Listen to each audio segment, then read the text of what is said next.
Hola, shalom, amigos, un abrazo grande a cada uno de ustedes. Es una alegría cada Shabbat, cada fin de semana poder compartir con ustedes la palabra de Dios, la palabra de Eloheinu, de nuestro Dios, la cual Él dejó establecido para que nosotros la sigamos, la guardemos, la atesoremos, la entendamos, la repitamos, la leamos, la podamos enseñar.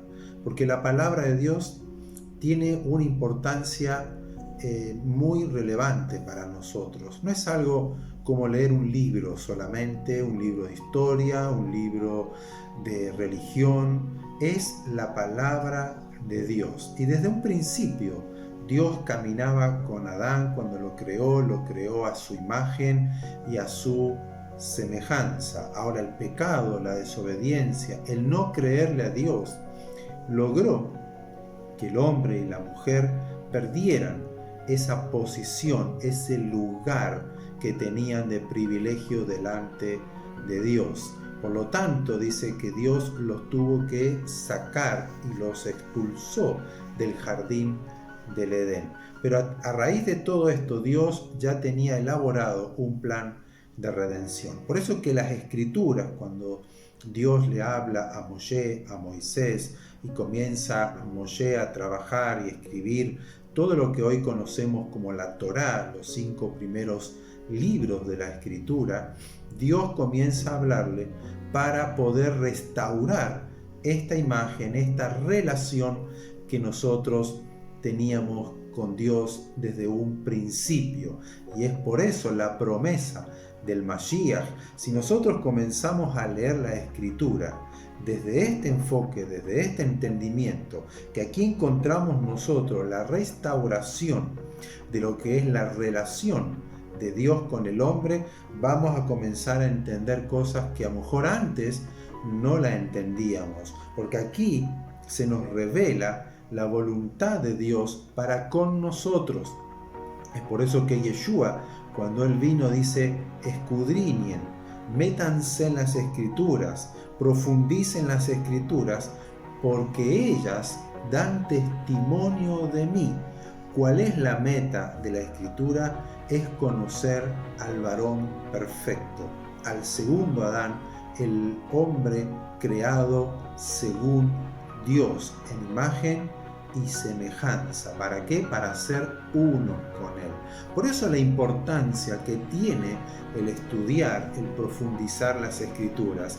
Y el Shabbat pasado hablamos acerca de que la palabra de Dios es como una semilla, y la semilla tiene un potencial, tiene allí la genética ya establecida por Dios para hacer aquello por lo cual Dios la creó. Usted toma una semilla y ahí contiene ya los aromas, las formas, los colores, el fruto, el sabor, cómo va a ser todo ese árbol y esa fruta o esa planta de flores o lo que llamamos nosotros el trigo o el maíz, cosas comestibles. Está todo en la semilla. Es algo impresionante. Y hemos dicho que la palabra de Dios contiene allí, en su genética, en su interior, esta palabra va a producir en nosotros, cuando la guardamos, la plantamos en nuestras vidas, va a producir el fruto por el cual Dios la ha hablado. Y hay semillas que son para nuestra sanidad, hay semillas que son para sabiduría, son semillas para inteligencia, son semillas de conocimiento, son semillas de prosperidad, son semillas de fortaleza, palabras en las cuales Dios ha hablado para animarnos, palabras que Dios ha hablado para sanarnos, hay palabras que Dios ha hablado para darnos sabiduría, entendimiento, conocimiento, palabras que Dios nos da consejos para el matrimonio, para los hijos, la familia, para una sociedad. Las palabras de Dios son importantísimas, pero una de las palabras más importantes que encierra toda la escritura, todo lo que es el Tanaj, todo lo que Dios ha establecido, son las palabras, las semillas que nos revelan y nos muestran al Mashiach, al ungido, que nos muestran y nos revelan al verdadero hombre al cual nosotros debemos imitar. Y fíjense cómo en Devarim, en Deuteronomio, el capítulo 6, del verso 6 al 9, Dios le dice así al pueblo de Israel: y estas palabras que yo te mando hoy estarán sobre tu corazón. Fíjense, desde un principio Dios está dándole la importancia a sus palabras para que el pueblo de Israel entienda que en sus palabras está revelado lo que ellos tienen que hacer. ¿Para qué? Para reconciliarse, restaurarse con Dios y ver allí en las Escrituras, en la palabra de Dios, al varón perfecto. Esa es la medida. ¿Se acuerdan que hemos hablado de que el tabernáculo tenía una medida exacta, tal como Dios les mostró? Moshe y los que trabajaban allí en el desierto tenían que hacerlo exactamente como Dios se lo mostró en el monte Sinaí. Pero también antes que eso teníamos a Noé, que Dios le da medidas exactas de cómo tenía que ser el arca. Y una vez terminado todo este trabajo, tanto el tabernáculo como el arca de Noé, es allí donde Dios ejecuta, donde Dios hace, donde Dios comienza a realizar. Dice que el tabernáculo fue lleno de la presencia, de la Shekinah, de la gloria de Dios en el tabernáculo. Antes no, fue el momento que fue construido tal como Dios le había dicho. Por eso que aquí en las Escrituras encontramos nosotros la medida exacta del varón perfecto al cual nosotros tenemos que ir haciendo que crezca en nuestras vidas. Por eso que la importancia de sembrar la palabra, la semilla de Dios, para que ese fruto que es el varón perfecto, el varón justo, el varón que ama a Dios, el varón que, o la mujer, estoy hablando varón como género humano, que ama a Dios, que guarda su palabra, que imita a Dios, que hace las obras de Dios, que es el representante del Eterno en la tierra. Es importante qué semilla nosotros guardamos en el corazón. Por eso dice: y estas palabras que yo te mando hoy estarán sobre tu corazón y las repetirás a tus hijos de generación en generación, y hablarás de ellas estando en tu casa y andando por el camino y al acostarte y cuando te levantes, y las atarás como una señal en tu mano y estarán como frontales entre tus ojos. Los tefilín que hoy el pueblo de Israel se pone. Y las escribirás en los postes de tu casa y en tus puertas. La mezuzá, ¿se recuerdan? El rollito allí en la puerta, en el ángulo derecho hacia arriba, la mezuzá, y que toda familia judía, toda casa judía lo tiene. Pero aquí la importancia que Dios le está dando es que la palabra de Dios es para todos los días. Repetirla, enseñarla, guardarla en tu corazón, ponerla en tu mano, ponerla en tu frente. ¿Por qué? Para no olvidarte de Dios, de su imagen, de su voluntad, de lo que Dios quiere. Por eso es la importancia de estar sembrando la palabra de Dios en el corazón. Pero también vimos que hay semillas que son transgénitas, que han sido modificadas genéticamente, que le han incorporado otros genes, pero ya no son naturales, no producen lo que realmente deberían producir.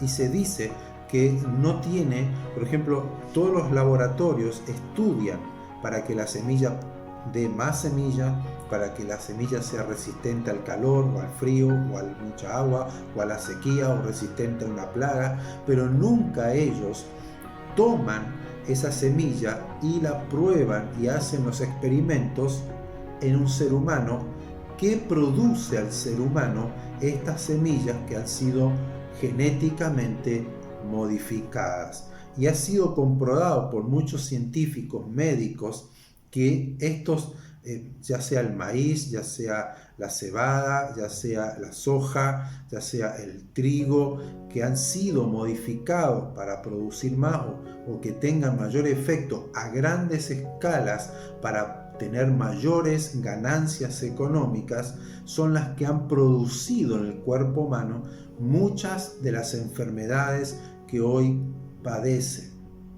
Por ejemplo, eso que es resistente a la insulina, lo que es una persona que no puede comer harinas, que le cae mal. Entonces tenemos los problemas de diabetes en los niños, graves problemas de enfermedades en el hígado, en el intestino, en la sangre, en el corazón, son producidos porque nosotros nos alimentamos de estos productos que son masivamente elaborados, industrialmente elaborados, pero sin haber estudiado qué efectos causa al ser humano. La palabra de Dios en la historia se ha querido modificar siempre. Le han agregado ideologías, le han agregado filosofías, le han agregado religión, le han arreglado pensamientos humanos, ideas humanas, interpretaciones humanas a la palabra de Dios. Y sabemos que el corazón humano dice que es perverso, más que todas las cosas, y es engañoso. Por lo tanto, nosotros no podemos ir a la palabra de Dios sin pedirle a Dios entendimiento. Dice que si nosotros no tenemos sabiduría, le pidamos a Él y Él nos dará en abundancia, porque lo que Él quiere es que nosotros le veamos a Él, le conozcamos a Él en la palabra de Dios, que no le agreguemos de nosotros, no le injertemos otro gen que no sea el divino, el que Él ha establecido, lo que Él ha hablado. Es por eso que podemos entender cómo Yeshua tuvo que enfrentarse a los grandes rabinos, que ellos agregaban su propia interpretación a lo que Dios había dicho. Por lo tanto, él les decía, pero no está escrito. ¿Cómo interpreta? ¿Cómo lees esto? Siempre él estuvo confrontándose a las enseñanzas humanas de la palabra de Dios. Por eso que no lo podían ver, le tenían envidia, lo querían exterminar, liquidar, que lo lograron, pero cuando él se entregó. Pero él tuvo que ir confrontando la palabra de Dios con humanismo, con ideologías religiosas, con interpretaciones humanas. Y es por eso que Jeremías, fíjense, Jeremías, Dios le habla a Jeremías allí en el capítulo 23, verso 29, le dice: ¿no es mi palabra como fuego, dice Adonai, y como martillo que quebranta la piedra? La palabra de Dios consume toda esta filosofía, todo lo que es religión, todo lo que no proviene de Él. Dios la consume cuando usted siembra la palabra de Dios en su corazón, realmente porque le ama, porque quiere conocerle. Esa palabra, esa semilla, va a consumir como el fuego todas aquellas ideologías y enseñanzas que no vienen de Dios y que le van a producir daño a usted y le producen daño a la humanidad. Pero también es como un martillo que quebranta la piedra. A lo mejor usted tiene semillas que están ahí, que le han creado una fortaleza en su corazón, que le cuesta creer, que le cuesta entender las Escrituras, pero cuando usted se abre a Dios y le ama y quiere conocerle y le pide a Él, la palabra de Dios es como un martillo que comienza a golpear esa piedra hasta derrumbarla, desmenuzarla, y comienza a crecer en usted la verdad. Yeshua dijo: conocerán la verdad, y esa verdad los hará libres. Y él dijo: yo soy la verdad, me conocerán a mí. Por eso que la palabra de Dios, las Escrituras, la Torá, el Tanaj, todo habla de Yeshua, quien es el varón perfecto, el varón sin pecado, que ha obedecido las palabras del Eterno. A Él hay que imitar, a Él hay que mirar, a Él hay que ver en las Escrituras y dejar que la palabra de Adonai ponga sus fuerzas, ponga su imagen, ponga su potencial en nuestras vidas y nos hagan nueva persona y comienza a edificarse en nosotros el varón, la persona, el hombre, la mujer que tiene la medida exacta de lo que Dios ha creado desde un principio. Cuando Dios dijo hagamos al hombre a nuestra imagen y a nuestra semejanza. Las semillas de Dios tienen el potencial, tienen poder, tienen vida, es espíritu, es vida las palabras de Dios. Siémbrelas en el corazón, sembrémoslas todos los días. Aquí dice leerla, guardarla en el corazón, hablarlas, enseñarlas a nuestros hijos, enseñarlas en el hogar, en la casa, cuando esté trabajando, cuando camine, cuando salga, cuando entre, cuando me acueste, cuando me levante, todos los días. Las palabras de Adonai tienen que ser nuestra comida diaria, no solo de pan vivirá el hombre, sino de toda palabra que sale de la boca de Dios. Vivamos de las palabras de Adonai, atesorémoslas en el corazón, que este Shabbat medite, piense, le pida a Dios entendimiento, sabiduría, que Él se haga ver en las Escrituras para su vida y enséñele a sus hijos, a sus familias, a sus amigos, quién es Él, quién es Dios, que amen las palabras del Eterno. Y más en estos tiempos que estamos viviendo, donde hay incertidumbre, donde no se sabe qué va a pasar mañana, donde tenemos a veces miedos, temores, donde se ha cambiado todo. Que nosotros comencemos a alimentarnos de las palabras puras, que son limpias, 7 veces purificadas. Es una palabra digna de confianza. Es una palabra que nos va a edificar, que nos va a bendecir, que nos va a alumbrar. Lumbrera es a mi camino, a mis pies tu palabra. Por lo tanto yo la amé y ella me ha dado sabiduría, y ella me ha dado conocimiento, y me han dado entendimiento, y me han dado a conocer a este Dios eterno, maravilloso, que está en los cielos, pero que Él ha venido a morar en mi vida y me da de su guía, de su fuerza, de su conocimiento, de su amor, y me llena todo el ser, desde mis pensamientos, mis emociones, mi cuerpo físico. Él lo completa todo. Les amamos realmente, siempre pidiendo al Eterno por ustedes. Amen a Dios, amen las palabras del Eterno, búsquenlo día tras día, y Él hará aquello por lo cual ha prometido, ha hablado, ha dicho. Así que un fuerte abrazo a todos ustedes y que sigan firmes en la fe en nuestro Dios. Shabbat Shalom.